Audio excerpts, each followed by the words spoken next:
السلام عليكم ورحمة الله تعالى وبركاته.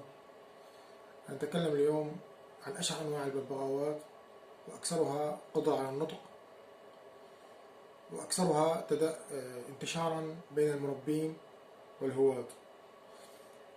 الببغاء الرمادي الأفريقي ذو الزري الأحمر، طائر ذكي جدا.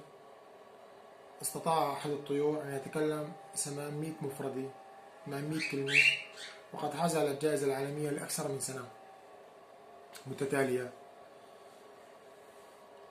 طائر ذكي جدا، يقدر ذكاؤه بذكاء طفل عمره 6 سنوات. الطيور أو هذا النوع من الببغاوات أيضا استطاع تمييز أشياء متعددة بإحدى الفيديوهات بصينية مقدمة. استطاع تمييز الخشب عن الحديد عن بعض الأنواع الأخرى من الأشياء. أنتم بخير، أنتم وطيوركم. أتمنى الاشتراك في القناة وتفعيل زر الجرس والإعجاب ليصلكم كل جديد.